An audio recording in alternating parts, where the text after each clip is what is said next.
কেন এই যুগে জ্ঞান ছাড়া চলা যাবে না। এই যুগটা অজ্ঞ থেকে চলার যুগ নয়, জ্ঞান অর্জন করতেই হবে। আর এই জ্ঞান অর্জন শুধু এককেন্দ্রিক করলে চলবে না, আপনাকে বহুমুখী শিক্ষায় শিক্ষিত হতেই হবে। অন্যথায় আপনি ওই যে বললাম আল্লাহর নূর, যেটা দিয়ে আপনি এখন বিশ্বকে দেখবেন, এটা অর্জন করতে পারবেন না। আরেকটা কথা বলে রাখি, অনেক ডিগ্রি সার্টিফিকেট অর্জন করার পরেও যদি মনের মধ্যে হিংসা আর অহংকার আর গীবত তোহমতের সংস্কৃতি না যায়, ওই নোংরা কলবেও আল্লাহর নূর নাজিল হয় না। কথা বুঝাতে পারছি না? অনেক ডিগ্রি সার্টিফিকেট অর্জন করেছেন, তো মনের মধ্য থেকে এখনো হিংসাই যায় নাই, এখনো গীবত তোহমতের সমালোচনার সংস্কৃতিই বর্জন করতে পারেন নাই, এখনো খোলা মনে সবাইকে ভাই মনে করতে পারছেন না। সংকীর্ণ মন, একটা ছোট মন নিয়ে ছোট লোকের মতো আপনি চলাফেরা করেন, এই মন নিয়ে চললে আল্লাহর নূর নাজিল হবে না। আল্লাহর নূর পেতে হলে মনটা প্রশস্ত হতে হবে, নিরহংকারপূর্ণ হতে হবে, কারো প্রতি হিংসা নাই, কারো প্রতি বিদ্বেষ নাই, কেউ আমার শত্রু না, মুসলিম ভাইরা সবাই আমার ভাই। উদার একটা যখন মন মানসিকতা থাকবে, নিরহংকারপূর্ণ মন থাকবে, জ্ঞান অনুযায়ী আমল হবে, সেজদায় কান্নাকাটি করবেন, আল্লাহর নূর চলে আসবে ইনশাআল্লাহ। আর এগুলো আসলে এখনকার সায়েন্স দিয়ে আমি ব্যাখ্যা করতে পারবো না, এগুলো আধ্যাত্মিক কথাবার্তা। আমাদের বাহ্যিক এই জগতের বাইরেও কিন্তু একটা জগৎ আছে, আমি মনে হয় বুঝাতে পারছি না। বারাকা, আল্লাহ পাকের বরকত কি দেখেছেন কখনো চোখ দিয়ে? আল্লাহ পাকের বরকত বলে একটা কথা আছে না? আছে না? আচ্ছা, বরকত কি জিনিস আপনি কি চোখে দেখতে পারেন? এমন একজন সালাফের কথা পড়লাম, যিনি 40 বছর বেঁচে ছিলেন। কত বছর? 40 বছর। এই 40 বছরে তিনি প্রায় 300টা বই লিখেছেন। কয়টা? 300টা। এখন বলেন, আমরা এখানে যারা বসে আছি অনেকেই 40 পার করে ফেলছি না? আমরা এই 40 বছরে কিছু করতে পেরেছি? এই 40 বছরে একটা মানুষ 300টা বই লিখতে পারে? তাহলে আমরা বুঝতে পারছি যে তাদের সময়ের যে বরকত আর আমাদের হায়াতের বরকত এক না। বরকত সম্পূর্ণ ভিন্ন জিনিস, যেটা আমরা চাক্ষুষ দেখা জ্ঞান দিয়ে বিশ্লেষণ করতে পারবো না। পারবো না। আরও বোঝাচ্ছি, দেখুন রাসূলুল্লাহ সাল্লাল্লাহু আলাইহি ওয়াসাল্লাম সারাদিনে কত কাজ করতেন।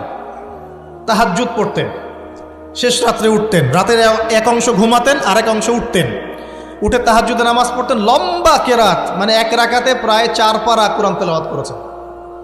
এক রাকাতে 4 পারা। আমরা তো 4টা আয়াত পড়লেই একদম তাড়াতাড়ি রুকু করতে হবে, দাঁড়ায় থাকতে পারতেছি না। তাই নামাজ তো ডিজিটাল, এখন যুগের সাথে সাথে নামাজও কি ডিজিটাল। অনেক মসজিদে নামাজ পড়লে মনে হয় ইমাম সাহেব পেশাব পায়খানা চাপ নিয়ে নামাজ পড়াচ্ছে মনে হয়, তাড়াতাড়ি নামাজ শেষ করতে পারলে বাঁচে। আবার দেখা যায় মাঝে মাঝে যে নামাজ মানুষ পড়াচ্ছে, পড়তেছে না, মানে নামাজ পড়ানোর দায়িত্ব সে পালন করছে, নামাজ নিজে পড়তেছে না। তো এই ডিজিটাল নামাজ না। নবী সাল্লাল্লাহু আলাইহি ওয়াসাল্লাম এক রাকাতে 4 পারা কোরআন তেলাওয়াত করেছেন, প্রায় 4.5 পারা তাহাজ্জুদের নামাজে। তখনই তো গিয়ে পা ফুলবে। এই যে পা ফুলতো, এমনি এমনি পা ফোলে? কতক্ষণ দাঁড়ায় থাকলে একটা মানুষের পা ফোলে? তো নবী সাল্লাল্লাহু আলাইহি ওয়াসাল্লামের পা ফুলে যেত, পা মোবারক ফুলে যেত। লম্বা সালাত পড়তেন, সালাতের পরে আবার কিছুক্ষণ ডান কাতে শুয়ে থাকতেন সুন্নত পড়ে। বেলাল রাদিয়াল্লাহু আনহু এসে ডাক দিতেন, তিনি গিয়ে মসজিদ নববীতে নামাজ পড়াতেন। ফজরের নামাজও হতো লম্বা, কেরাত হতো লম্বা। নামাজের পরে আবার সাহাবীদের সাথে কথাবার্তা বলতেন, দ্বীনি বিষয়ে মোজাকারা করতেন। তারপরে ইশরাকের নামাজ পড়তেন, চাশতের নামাজ পড়তেন, পরিবারের দেখাশোনা করতেন, দিন প্রচার করতেন, রুজি রুটির ব্যাপার ছিল। এই সারাদিন যে এতগুলো কাজ তিনি করতেন, একদিনে একটা মানুষ এত কাজ করতে পারে? তো নবী সাল্লাল্লাহু আলাইহি ওয়াসাল্লামের জীবনের বরকত আমার জীবনের বরকত কি সমান? তাহলে বলেন, বরকত কি আমি চাক্ষুষ জ্ঞান দিয়ে প্রমাণ করতে পারবো? এরকম অনেক বিষয় আছে ইসলামে যেটা চাক্ষুষ জ্ঞান দিয়ে প্রমাণ করা যায় না। কবরের আযাব দেখেছেন? কেউ কি প্রমাণ করতে পারবে? আপনি কি ফেরেশতাকে দেখেছেন যারা এখন এখানে ঘিরে রেখেছে জায়গাটা? এই জায়গাটা কি ফেরেশতারা ঘিরে রাখে নাই? আল্লাহ রাসূল কি সেই কথা বলেন নাই? কিন্তু আমরা কি প্রমাণ করতে পারবো এখন? আপনি চাক্ষুষ জ্ঞান দিয়ে পারবেন না। কবরের আযাব প্রমাণ করতে পারবেন না। স্বপ্ন মাঝে মাঝে দেখেন, সত্য হয় কি হয় না?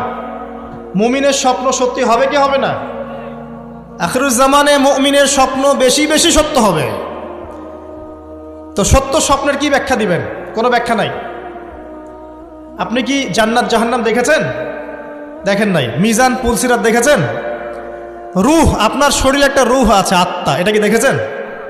এখন এই যে বিষয়গুলো দেখা যায় না, আধ্যাত্মিকত্ব, বারাকা, আল্লাহর নূর, কবরের আযাব, পরকাল, ফেরেশতা, জিনজাতি, তো এগুলোকে আমরা তো বাহ্যিক জ্ঞান দিয়ে ব্যাখ্যা করতে পারবো না, পারবো? তাই বলে কি এগুলোর অস্তিত্ব নাই? বলেন, এগুলোর অস্তিত্ব আছে কি নাই? যদি এগুলোর অস্তিত্ব কেউ বিজ্ঞান দিয়ে প্রমাণ করতে চায়, পারবে? যুক্তি দিয়ে প্রমাণ করতে চাইলে পারবে?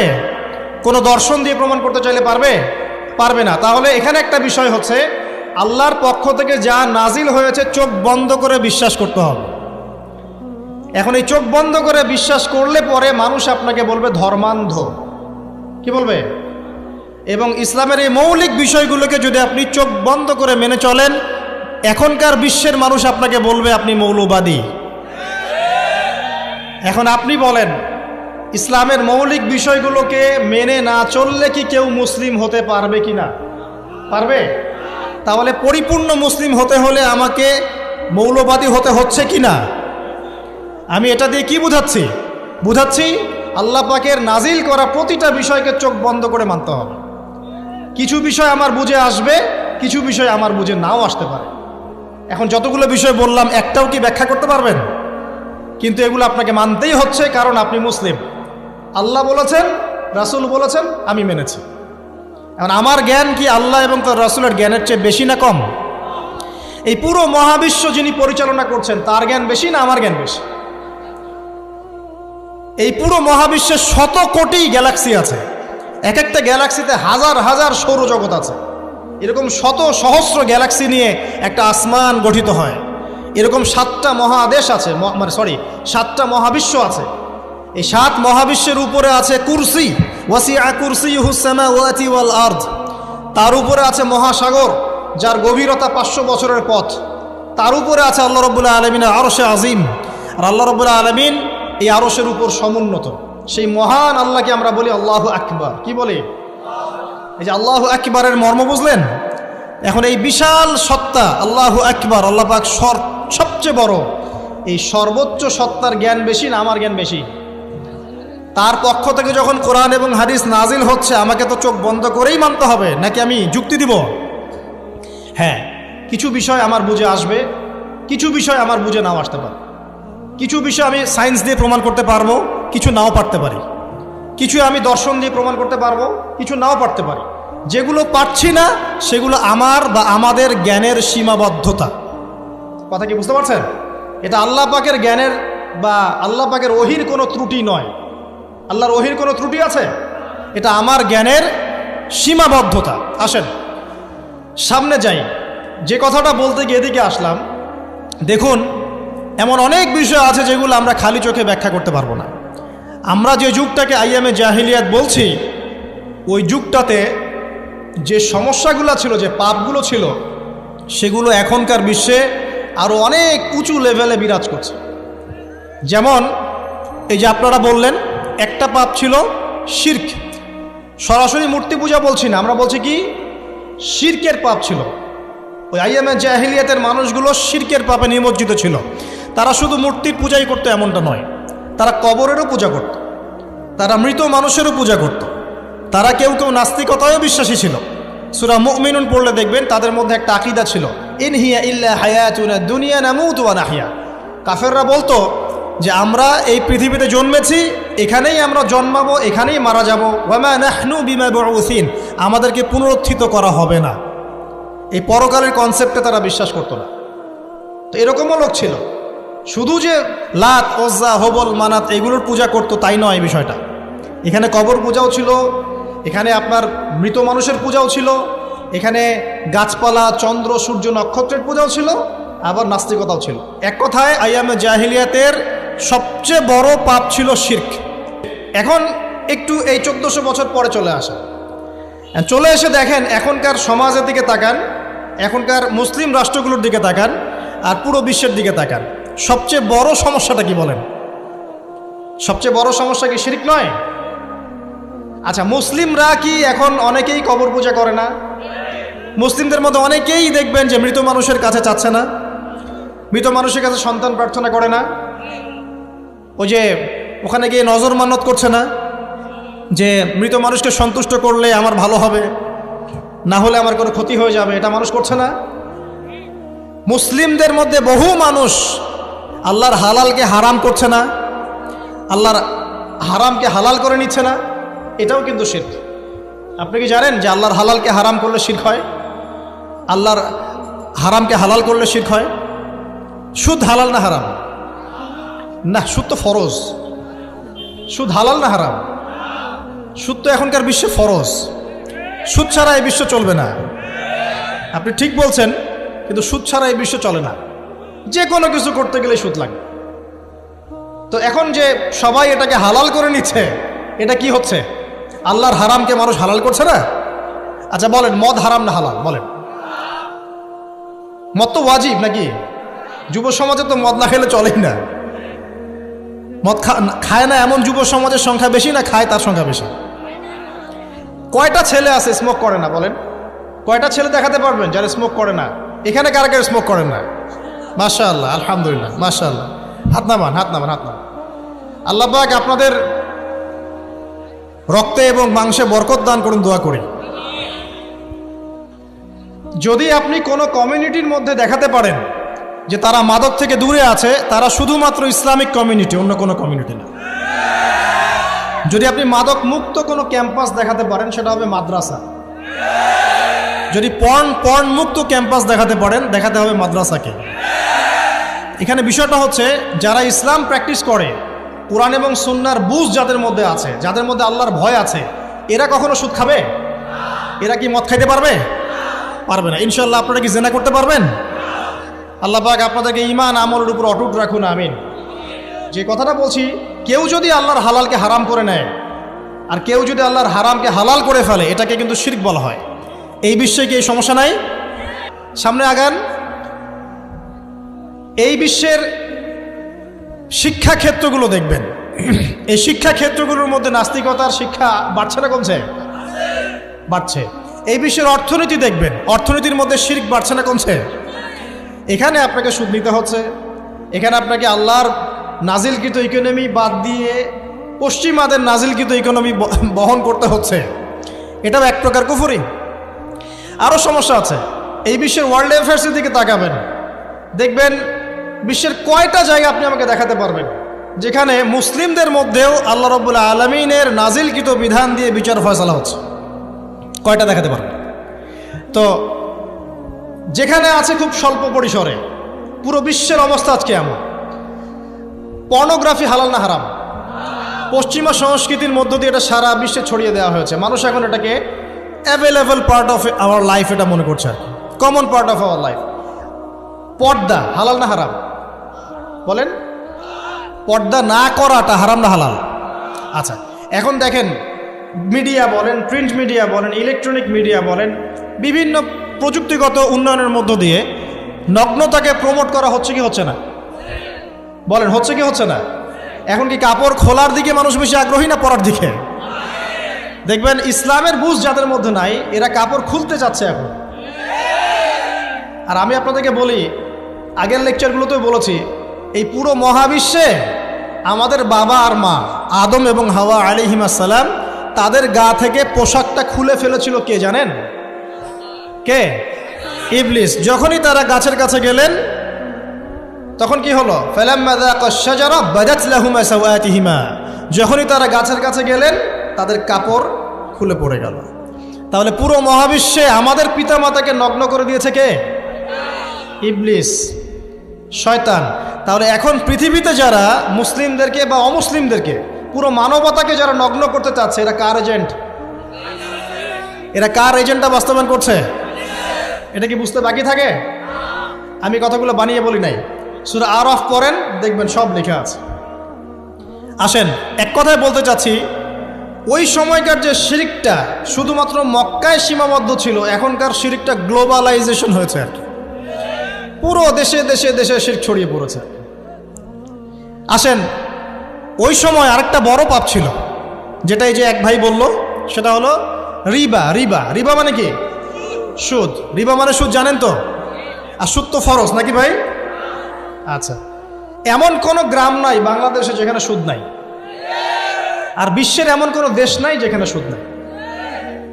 আর এই যুগের কথাই নবী সাল্লাল্লাহু আলাইহি ওয়াসাল্লাম হয়তোবা বলেছিলেন, আল্লাহু আ'লাম, আল্লাহ ভালো জানেন, যে এমন একটা যুগ আসবে যে যুগে ম্যাক্সিমামই সুদখোর হবে। যে ব্যক্তি সুদের ছিটাফোঁটা মানে সুদের পাপ থেকে বেঁচে থাকতে চাইবে, ওর গায়েও গিয়ে সুদের ছিটাফোঁটা গিয়ে লাগবে। এটা সেই যুগ না? আপনি বুঝতে পারছেন না হয়তো, এটা সেই যুগ। আপনি মনে করছেন দাড়ি টুপি পাগড়ি জুব্বা মাশাআল্লাহ সব লাগাই দিছি, হ্যাঁ, বাইরে একটা সাইনবোর্ড আছে, আমি মৌলবী আল্লামা, আমি একজন দায়ী বক্তা, কিন্তু সুদের যে ওই ছিটাফোঁটা এটা আপনার কাছে আমার কাছেও আছে। হয়তো আপনি বুঝতে পারছেন না। কখন বুঝবেন? যখন ইসলামিক অর্থনীতির বইগুলো পড়তে পারবেন। আর শুধু ইসলামিক অর্থনীতির বই যথেষ্ট না, এর পাশাপাশি আমাদের দরকার এই প্রচলিত যে IMF ইন্টারন্যাশনাল মনিটারি সিস্টেম এর নীতিগুলো জানা। তখন কি আপনি বুঝবেন ওয়ার্ল্ড ব্যাংক কী জিনিস, IMF কী জিনিস, ঠিক আছে? তখন বুঝবেন যে পেট্রো ডলার কী জিনিস, তখন বুঝবেন যে হার্ড কারেন্সি সফট কারেন্সি কী জিনিস, এখন বুঝবেন না। আর যেহেতু বুঝবেন না, অতএব আমি এগুলো বলেও লাভ নাই। যেহেতু আপনি বুঝবেন না, আমি যদি এখন এসব নিয়ে কথা বলি, আপনার কাছে মনে হবে এসব কি উল্টাপাল্টা কথা কইতেছে। ঠিক আছে? তো যাই হোক, আগে আল্লাহর ওয়াস্তে ইসলামিক ইকোনমিক্স পড়েন এবং ইন্টারন্যাশনাল মনিটারি সিস্টেম সম্পর্কে পড়েন। প্রত্যেক স্টেটের প্রধান যারা আছেন তারা জানেন যে ওয়ার্ল্ড ব্যাংক কী জিনিস, তারা জানে IMF কী জিনিস। ঋণের এমনি কোনো কান্ট্রিকে তারা ঋণ দিবে না, একটা বিশাল বড় সুদের জালে ওদেরকে ফেলবে, তারপর জনগণের রক্ত চুষে সুদ শোধ করতে হবে। আর যারা পারবে না, ওরা যে শ্রীলঙ্কার মতো দেউলিয়া হয়ে যাবে। ও কেন দেউলিয়া হয়ে গেছে? বিকজ ও ঋণ শোধ করতে পারছে না, বাস দেউলিয়া। তো যাই হোক, পড়াশোনা করেন। আমি একজন স্কলারের নাম বলে দেই, এক লেকচারে তো সব বলে দেওয়া সম্ভব না। সম্ভব? আমি রাস্তা দেখাচ্ছি আপনাদেরকে। আপনারা আল্লামা তকি উসমানীর বইগুলো পড়েন, নাম শুনেছেন? আচ্ছা, নাকি এখন বলবেন যে উনি তো হানাফি মাযহাবের, আমি তো আহলে হাদিস পড়বো না, এটা বলবেন নাকি? আল্লামা তকি উসমানী এই বিশ্বের সবচেয়ে বড় আলেমদের একজন।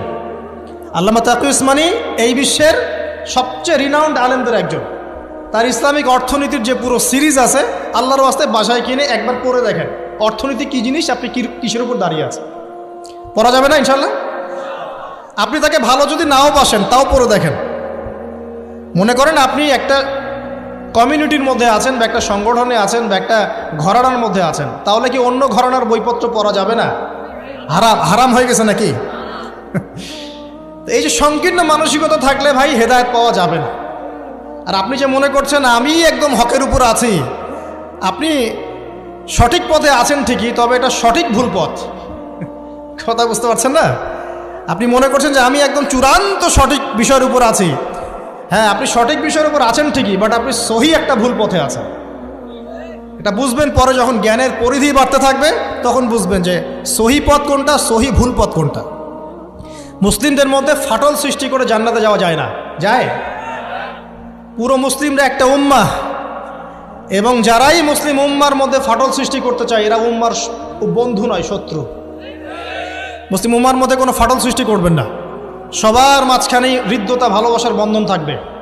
যদি বিভিন্ন ধর্মের মানুষ একসাথে বসবাস করতে পারে একটা দেশে, তাহলে বিভিন্ন তরিকা এবং মাযহাবের মানুষও একসাথে থাকতে পারবে একটা দেশে ইনশাআল্লাহ। আমরা আমাদের মাঝে ইখতিলাফি বিষয় থাকতে পারে, কিন্তু দিন শেষে আমরা সবাই মুসলিম ইনশাআল্লাহ। দিন শেষে ইসলামের জন্য দাঁড়াতে হলে দল মত মাযহাব তরিকা নির্বিশেষে সবাই একসাথে দাঁড়াবে ইনশাআল্লাহ। আল্লাহ পাক আমাদের হৃদয়টাকে প্রশস্ত করুন, আমিন। প্রিয় মা ও বোনেরা, পর্দা ছাড়বেন না।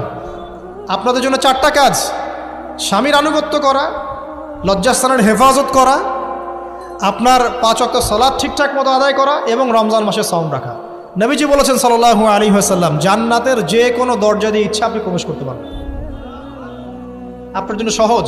আর স্বামীর আনুগত্য বলতে আমি বুঝাইনি স্বামীর দাসত্ব করতে হবে, এটা বলিনি।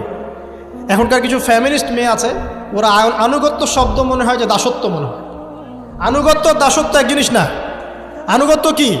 স্বামী কোরআন সুন্নাহর অনুকূলে কোনো কথা বলেছে, আপনি মানবেন। স্বামী বলছে পর্দা করো, তোমাকে ভালোবেসে বলছি তুমি পর্দা করো, তুমি আমার অনেক প্রিয় একজন মানুষ, তুমি বেপর্দায় বাইরে যাবা, লোকজন দেখবে, কেমন হয়? ঠিক আছে, তোমাকে তো আমিই বিয়ে করেছি, তুমি আমার, মানুষ তোমাকে দেখবে কেন? ঠিক আছে? তো এখন স্বামী ভালো কথা বলেছে, আপনি শুনলেন, এটা আনুগত্য। আর ওই স্বামী যদি বলে আসো তো, আমার কলিগরা এসেছে, ওকে খাবার সার্ভ করতে হবে, আসো খাবারটা পরিবেশন করো, এখন আপনি বেপর্দা হয়ে আপনার স্বামীর কলিগের সামনে খাবার পরিবেশন করতে শুরু করলেন, এটা কি আনুগত্য করতে হবে? এটা তখন আপনি আনুগত্য করবেন না। সিম্পল, কোরআন সুন্নাহর অনুগত কাজে আপনি স্বামীর আনুগত্য করবেন, বিপরীতে গেলে আপনি করবেন না। স্বামীর আনুগত্য মানে স্বামীর দাসত্ব নয়। আর এই হাদিসটা আপনি কেন ভুলে যান যে আল্লাহ রাসূল সাল্লাল্লাহু আলাইহি ওয়াসাল্লাম বলেছেন, আল্লাহ ছাড়া যদি কাউকে সেজদা করা যেত, সম্মান বুঝাচ্ছেন, আল্লাহ ছাড়া যদি কাউকে সেজদা করা জায়েজ হতো, আমি মেয়েদেরকে বলতাম যেন স্বামীকে সেজদা করে। কেন?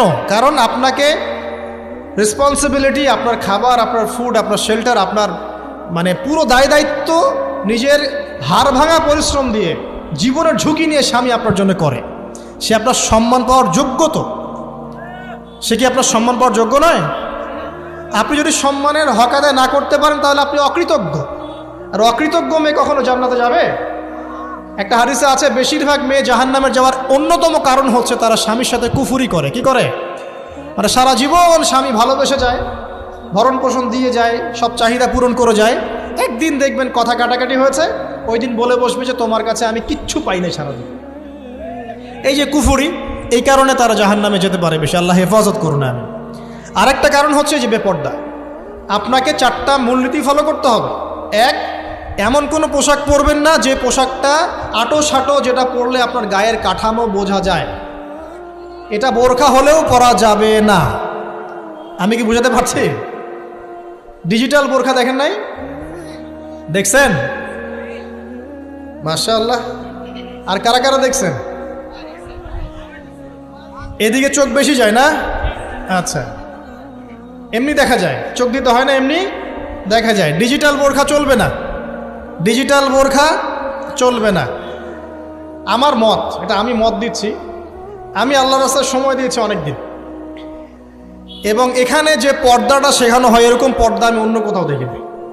এত চমৎকার পর্দা শেখানো হয়। কারা কারা সময় লাগিয়েছেন? 3 দিন 7 দিন সময় দিয়েছেন কারা কারা? বেশিরভাগই দেন নাই।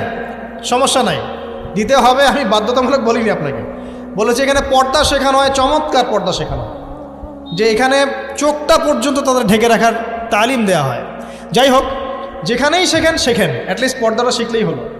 এমন পোশাক হবে না যেই পোশাকটা আটো সাটো, যেটা পরে আপনার গায়ের কাঠামো বোঝা যায়। 2 নম্বরে এমন পোশাক পরা যাবে না যেই পোশাকটা পরলে বাহির থেকে ভিতরের অঙ্গ দেখা যায়। দেখেছেন? দেখেন নাই? দেখছেন হুজুর? আচ্ছা, আপনারা তো সব দেখেন দেখি। তারপরে 3 নাম্বার, এমন পোশাক পরা যাবে না যেটা অমুসলিমদের সাথে সাদৃশ্য আছে। কথা বুঝতে পারছেন? অমুসলিমদের ধর্মীয় বিষয়ের সাথে সাদৃশ্য আছে এমন পোশাক মুসলিম মেয়েদের পরা যাবে না।